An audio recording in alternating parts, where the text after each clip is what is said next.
అట్లాంటి టెక్నాలజీ ఇప్పుడు డెవలప్ అవుతోంది.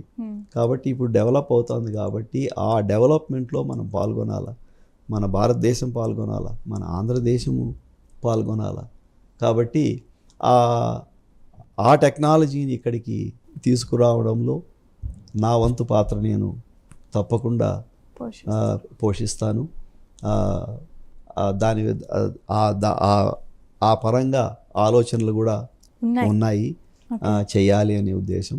సో ఈ సంవత్సరం 2025లో కొన్ని కార్యక్రమాలు గ్రాండ్గా కొన్ని మీ మెదడులో ఉన్నటువంటి ఆలోచనని అవలంబించే ప్రక్రియలో ఉన్నారు. అంటే దీనికి సంబంధించిన ప్లాన్స్ ఆల్రెడీ మీకు ఉన్నాయి, కొన్ని ప్లాన్స్ ఉన్నాయి, ప్రణాళికలు ఉన్నాయి.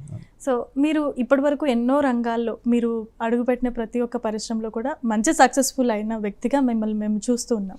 ఇప్పుడు కొత్తగా మీడియా రంగంలో కూడా అడుగుపెట్టారు. సో దీని ద్వారా సమాజానికి మీరు ఏ విధమైన మేలు చేకూరాలి, లేదా ప్రజలకు ఏ విధంగా మేలు చేకూరాలని మీరు భావిస్తున్నారు, ఆశిస్తున్నారు? ఇందాక చెప్పాను, మనం డెవలప్మెంట్ ఎందుకు కాలేకపోతా ఉన్నాం. భారతదేశం అతి సంపన్నమైన దేశంగా నిలిచిన దేశం చాలా కిందకు పడిపోయింది. చాలా పేదవాళ్ళం అయిపోయినాం. మళ్ళీ మనం అభివృద్ధి చెందాలి అంటే ఫస్ట్ ఆఫ్ ఆల్ ప్రజలు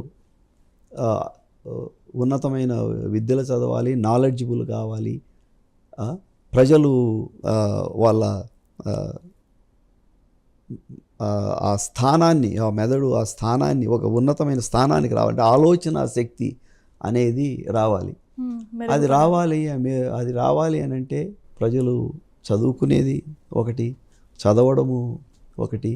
అదేవిధంగా ఈ మీడియా అనేది ఒక టెలివిజన్ ఛానలే కావచ్చు, లేదంటే న్యూస్ పేపరే కావచ్చు, లేదంటే సోషల్ మీడియా, యూట్యూబ్ కానివ్వండి, ఇవన్నీ కానివ్వండి, ఇవన్నీ knowledge is the most important thing. మనిషికి ఎవరికైతే ఎడ్యుకేషన్ ఉంటుందో, ఎవరికైతే నాలెడ్జ్ ఉంటుందో, ఆ నాలెడ్జ్ ఉన్న వాళ్ళే జీవితంలో పైకి రాగలడు. ఒక మనిషే కాదు, ఒక రాష్ట్రం పైకి రాగలదు. ఒక రాష్ట్రమే కాదు, ఒక దేశం పైకి రాగలదు. కాబట్టి టెక్నాలజీ కానీ ఈ మీడియా అనేది very very important. So media దీనివల్ల ప్రజలకు ఇన్ఫర్మేషన్, నాలెడ్జ్ అనేది డిస్ట్రిబ్యూట్ చేయాలనే ఉద్దేశంతోనే ఇది నేను కూడా ఈ రంగంలోకి దిగడం జరిగింది. సో ఇట్స్ అ మెయిన్ మీకున్నటువంటి యాంతం, కానీ మీ మెయిన్ అజెండా ఏదైతే ఉందో మీడియా రంగంలో ఈ విధంగా ఉండబోతోంది. అయితే ప్రైమ్ 9కి సంబంధించి మీ యొక్క భాగస్వామ్యం ఏ విధంగా ఉండబోతోంది? వెరీ సింపుల్ అమ్మా. ఫస్ట్ ఆఫ్ ఆల్ దేశాన్ని అభివృద్ధి చేయాలా, ఆంధ్ర రాష్ట్రాన్ని అభివృద్ధి చేయాలా. అభివృద్ధి చేయాలి అంటే ఎన్నో కోణాల నుంచి అభివృద్ధి చేయాలి. అది ఒక సాధ్యము ఒకటే కాదు. ఇండస్ట్రీసు రావాలి, కంపెనీలు రావాలి. ఒక ఇండస్ట్రీసు కంపెనీస్ వచ్చినందువల్ల ఒక రాష్ట్రం కానీ దేశం కానీ బాగుపడిపోదు. అదేవిధంగా ప్రజలు చైతన్యవంతులు కావాలా, ప్రజలకు నాలెడ్జ్ రావాలా అంటే దానికి తగ్గట్టు ఒక మీడియా ఉండాలి, ఒక టూరిజము డెవలప్మెంట్ కావాలి, ఒక కంపెనీలు ఇవన్నీ అయితే కాదు, రైతులు ఉన్నారు, అది గుర్తుపెట్టుకోవాలి. ఆంధ్ర రాష్ట్రంలో కానీ మన భారతదేశంలో కానీ 180 మంది ఇప్పటికి కూడా రైతులే. అది ఏ గవర్నమెంట్ కానీ మర్చిపోకూడదు. ఎప్పుడు కంపెనీలు అని మంచిదే, అది ఒకటే నినాదం కాదు. కానీ రైతులు ఉన్నారు.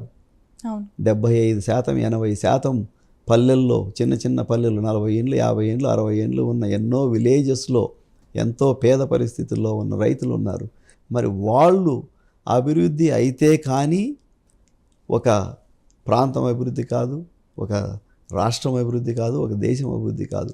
కాబట్టి అన్ని కోణాల నుంచి మనము అభివృద్ధి చేసుకోవాలి. కాబట్టి నేను అభివృద్ధిలో పాలు పంచుకోవాలి అని అనుకుంటున్నాను. అదే నిశ్చయంతో, అదే దృఢ నిశ్చయంతో నేను దాదాపు 20 ఏళ్ళుగా పెద్ద పబ్లిసిటీ ఏమీ లేకుండా నా వంతు నేను చేసుకుంటూ వెళ్తా ఉన్నాను. ఒక రంగంలో కాదు, ఒక పర్యాటక రంగంలో అయితేనేమి, ఒక మీడియా రంగంలో అయితేనేమి, ఒక కంపెనీలు అయితేనేమి, నాకు చేతనైనంత నేను సహాయం